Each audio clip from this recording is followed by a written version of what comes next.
eminentemente pagã, que foi absorvida por religiões tradicionais. Então, basicamente, o que os especialistas afirmam, eu vou mostrar outros, é isso. Era um ritual pagão de arrependimento que, de certa forma, foi cristianizado. Vamos ver mais aqui, ó.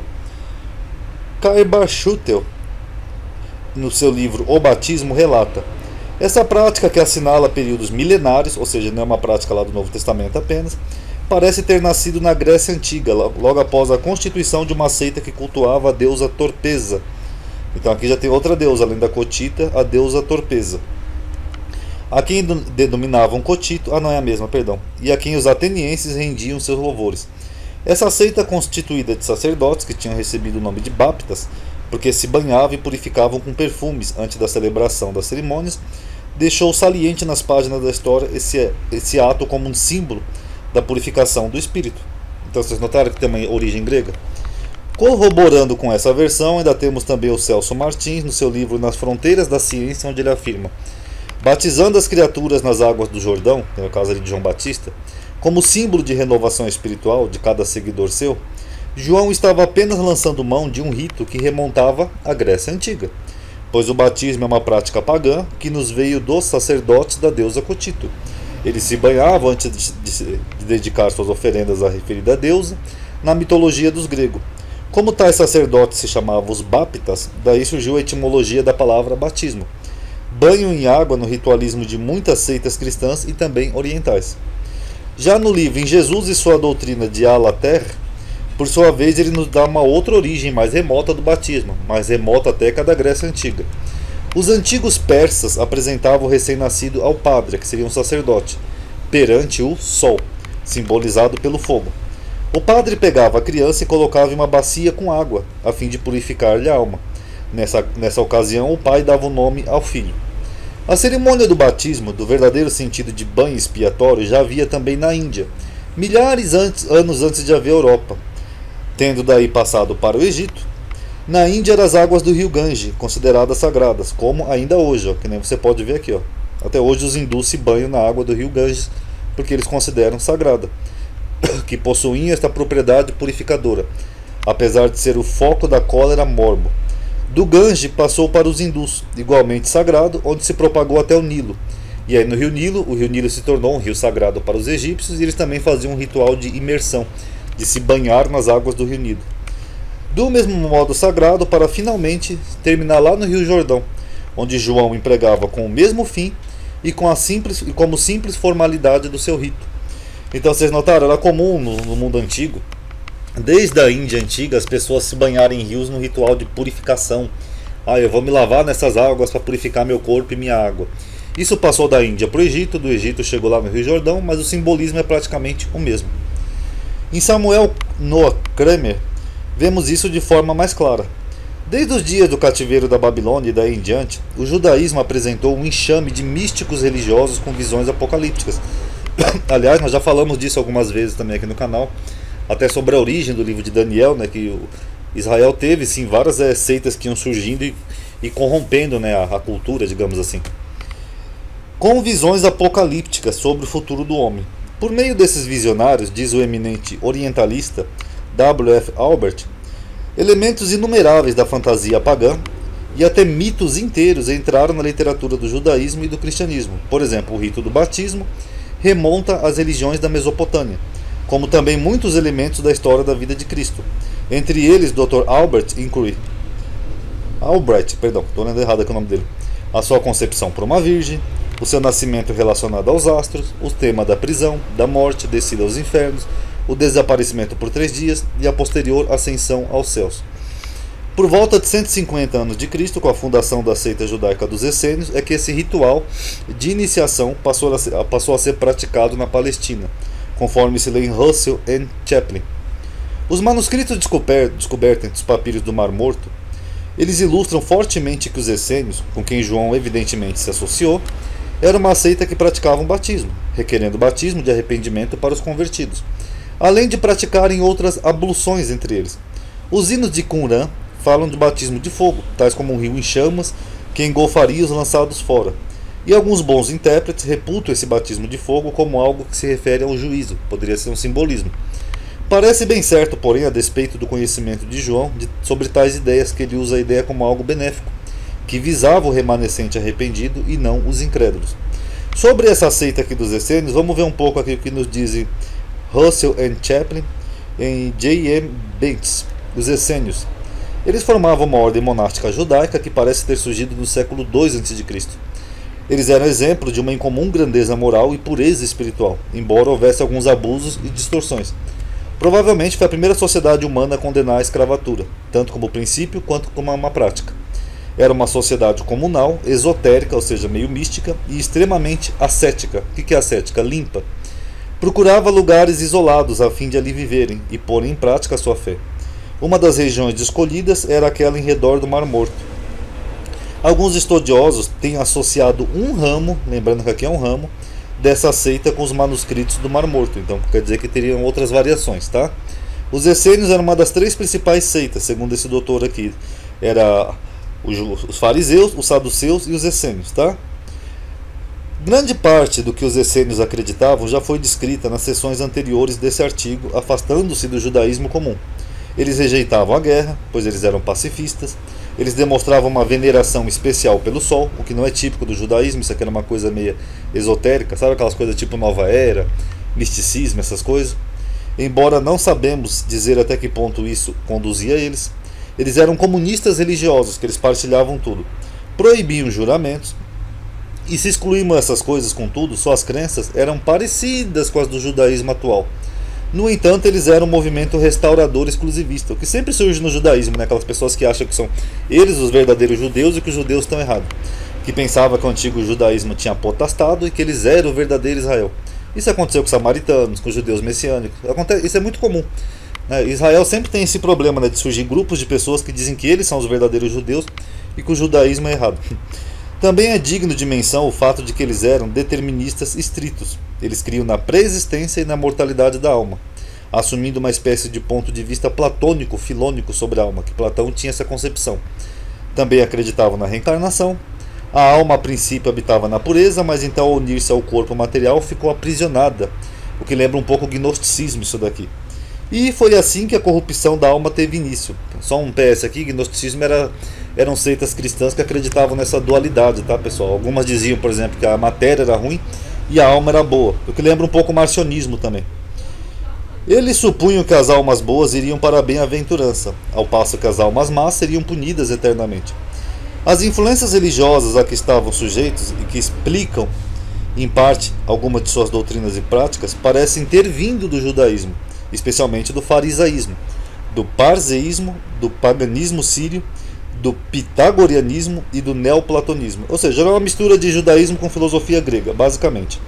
Como uma seita distinta, os essênios desapareceram após a destruição de Jerusalém. Nunca são mencionados no Novo Testamento, embora haja alusões às suas crenças quanto ao celibato, ao juramento e aos ascetismos. Vocês podem ver nessas passagens aqui. A referência na Epístola aos Colossenses, porém, quase certamente é ao gnosticismo. Ao se afirmar que as suas crenças eram parecidas com as do judaísmo em geral, não há como não pensar que quem parece não é. Assim, não se pode dizer que praticava o judaísmo, embora eles acreditassem, tá? Então, só para deixar claro aqui esse grifo, embora os essênios sejam considerados uma seita judaica, eles não eram considerados judaísmo, tá? Porque as práticas deles destoavam do judaísmo, tá? Então, ainda que eles acreditassem no judaísmo, era uma seita que não era judaica nesse sentido, tá? O estudioso Geza Vermes, considerado um dos maiores especialistas dos manuscritos do Mar Morto, um dos maiores, ele explica esse ritual. A primeira imagem do batismo, originalmente um rito judaico de imersão, aqui rito judaico é que ele está se referindo aos essênios, tá, pessoal? Aponta para a purificação, tanto física quanto espiritual. Era uma prática comum, geralmente respeitável e repetida. Era prescrita a purificação ritual de judeus, sacerdotes e levitas leigos aos israelitas. Só um adendo aqui, os levitas e os judeus que faziam um ritual de imersão era meramente por higiene, tá, pessoal? Não tinha esse simbolismo de arrependimento, de perdão, nada disso. Era só um ritual de purificação física mesmo, a fim de que eles pudessem entrar no santuário de Jerusalém e praticar no culto do templo. E o nível mais prático, o banho cerimonial combinava higiene com a purificação alegórica, que se voltava contra formas de impureza.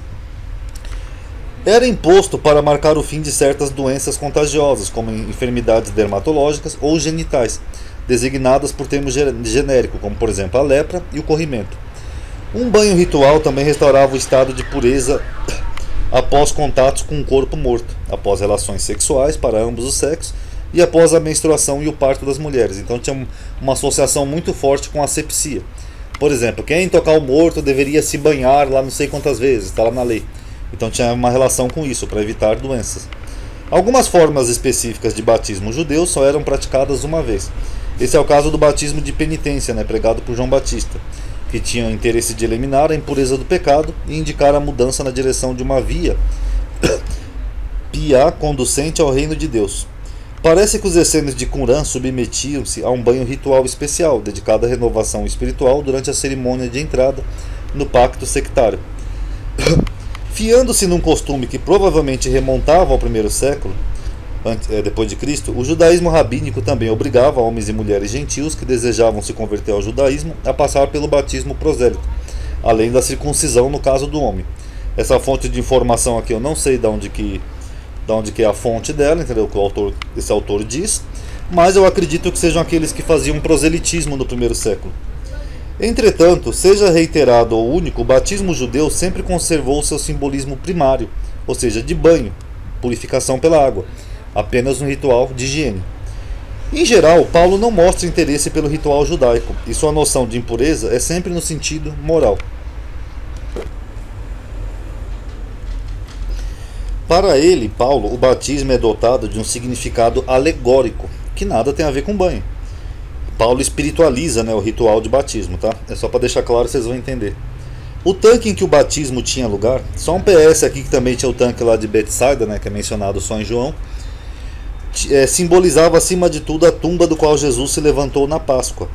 Assim, quando os que passavam pela cerimônia de iniciação, ou seja, a conversão ao cristianismo, eram imersos, isto é, enterrados na água batismal. Eles estavam abraçando alegoricamente a morte de Cristo ao juntar-se a ele em seu túmulo. E quando eram reerguidos, estavam reencenando e comungando misticamente com a ressurreição de Cristo. Então esse é o simbolismo paulino, tá? Dali em diante, eles lhe pertenciam. O drama é delineado por Paulo em poucas e pungentes palavras. Ou não sabeis que todos fomos batizados em Cristo? É na sua morte que fomos batizados? Portanto, pelo batismo nós fomos sepultados com ele na morte, para que como Cristo foi ressuscitado dentre os mortos, pela glória do Pai, assim também nós vivamos vida nova. Reinterpretando desse modo a ideia original do rito batismal, que começou como um ritual de higiene, lá pelos essênios, e depois tinham meramente um sentido de purificação física pelos judeus, aí acabou tendo um sentido espiritualizado por Paulo. Paulo ofereceu aos cristãos um meio para se apropriarem da virtude da cruz como da ressurreição. Não é necessário dizer que, com a introdução generalizada da aspersão infantil, em substituição à inspersão na administração do sacramento, ou seja, o batismo infantil, que originalmente era reservado apenas aos adultos iniciados e realizados na Páscoa. O poderoso simbolismo paulino foi morto de vez. Agora vamos ver aqui na Bíblia, pessoal, o batismo na Bíblia. Aí eu encerro o vídeo, tá? Senão ele vai ficar muito comprido, ele já está com 15 minutos. Para análise e melhor entendimento desse assunto, podemos dividir os acontecimentos em dois períodos. O primeiro é relacionado ao que sucedeu durante a vida de Jesus, enquanto que o segundo seria o que aconteceu depois da morte dele. Porque tem essa separação aqui do batismo antes e depois da morte de Jesus, tá? Então a gente tem que separar o joio do trigo. Então vamos questionar primeiro. Jesus batizou alguém? Ele orientou seus discípulos a batizar alguém? Teria sido eles, o discípulo de Jesus batizado? Se Jesus falou de algum batismo, devemos procurar saber qual. Então vamos começar primeiro com essa questão de Jesus, se ele batizou alguém ou não.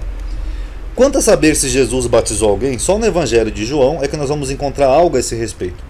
Em determinado momento ele diz que sim, ou seja, Jesus batizava. Porém depois ele mesmo desmente, fala que não, Jesus não batizava, mas quem batizava eram os discípulos. Ok, João 3,22. Depois disso foi Jesus com seus discípulos para a terra da Judeia e estava ali com eles. Quem? Jesus. E batizava. Quem batizava? Jesus. Já no capítulo seguinte ele desmente.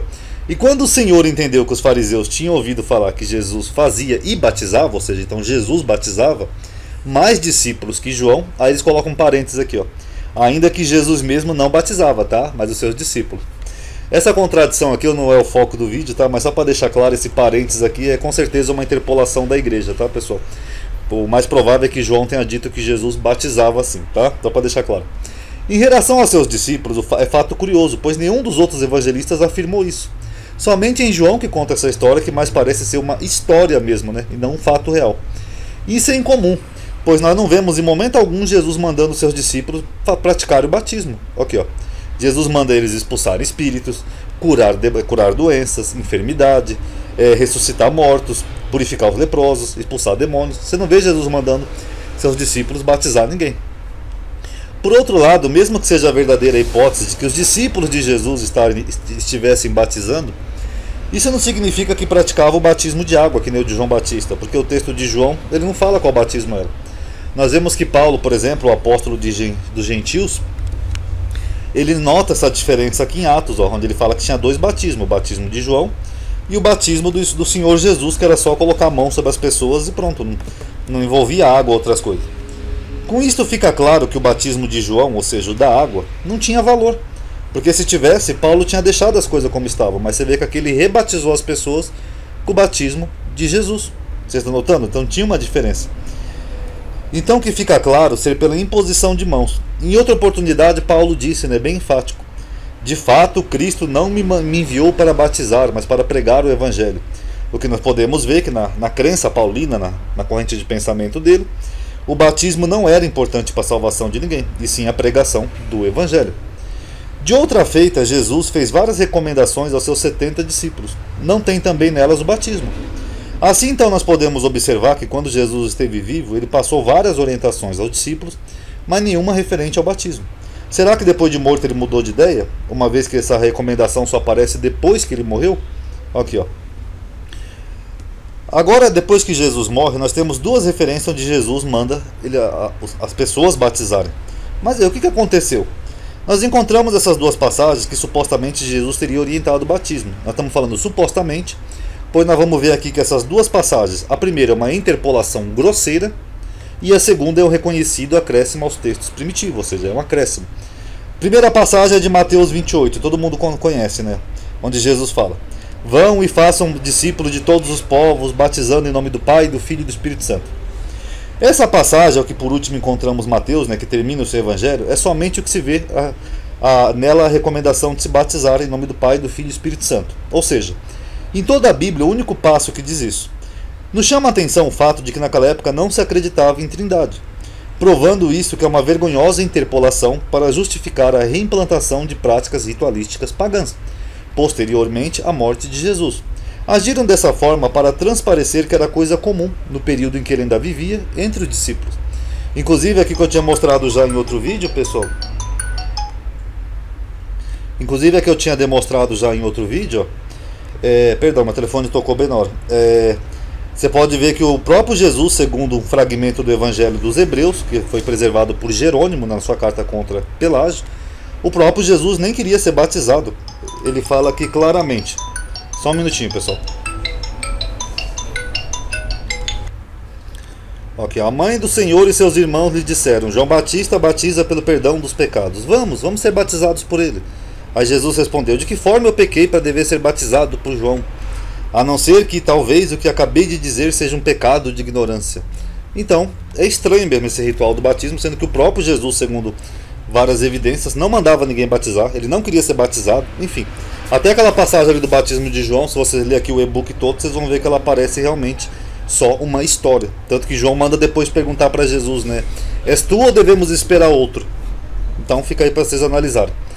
Orígenes, né, que é um dos pais da igreja lá do 2º século, ele refutando lá contra Celso, né, Orígenes contra Celso.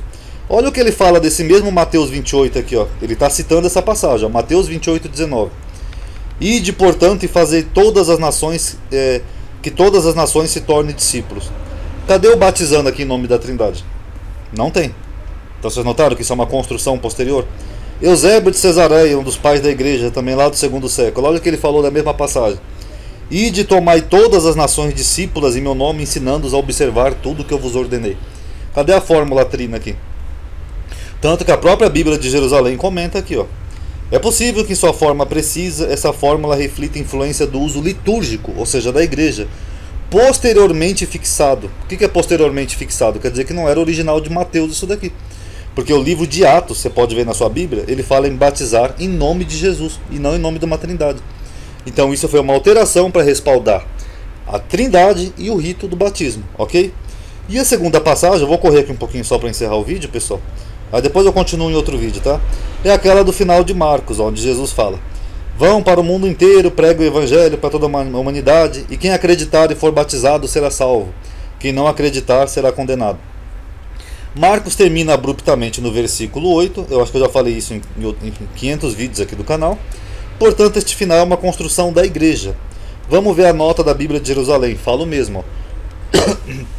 O trecho final de Marcos faz parte das escrituras inspirado e é tido como canônico. Isso não significa necessariamente que foi escrito por Marcos. De fato, põe-se em dúvida que esse trecho pertence à redação do segundo evangelho. As dificuldades começam na tradição manuscrita. Muitos manuscritos, entre eles os mais antigos, que é o Códigos Vaticanos e o Códigos Sinaíticos, não têm o final de Marcos. A tradição patrística também dá testemunho de uma certa hesitação, ou seja, não tinha nos pais da igreja.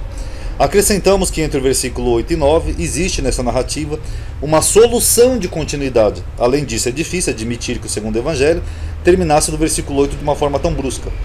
Donde a suposição de que o final primitivo desapareceu por alguma causa que nós desconhecemos, ou seja, não existe. E de que o atual trecho foi escrito para preencher a lacuna. Vocês estão entendendo? O Evangelho de Marcos termina no versículo 8. Isso aqui foi escrito posteriormente para preencher, porque eles não aceitavam que Marcos terminasse de uma forma tão abrupta, até porque é o mais antigo. Então apresenta-se um breve resumo das aparições de Cristo e tal, cuja redação desse finalzinho é sensivelmente diversa da que o evangelista geralmente usa, quer dizer, não é de Marcos isso, tá? Então fica aí. Eu vou terminar aqui o vídeo, tá, pessoal? Eu vou falar um pouco mais sobre o batismo em outra parte. Aqui nós vimos algumas coisas interessantes. Nós vimos que batismo era um ritual de imersão, já de origem desde lá dos hindus, dos egípcios, chegando até algumas comunidades ali na Judéia, como por exemplo os essênios. Era um ritual originalmente de purificação, e Jesus não mandou ninguém batizar ninguém. E o próprio Paulo não deu importância ao batismo, né? Que Paulo ainda falou: Cristo não me enviou para batizar. Então foi a igreja que depois transformou isso aqui um dogma. O que é até irônico, né? Porque tem muitos evangélicos aí que defendem o batismo, né, com unhas e dentes, mas eles é um dogma que foi a própria igreja que inseriu, alterou textos, fez toda essa malandragem para colocar a igreja que eles tanto criticam, a igreja católica, tá bom? Mas aí talvez eu faça um outro vídeo sobre o batismo, tá? Paz a todos.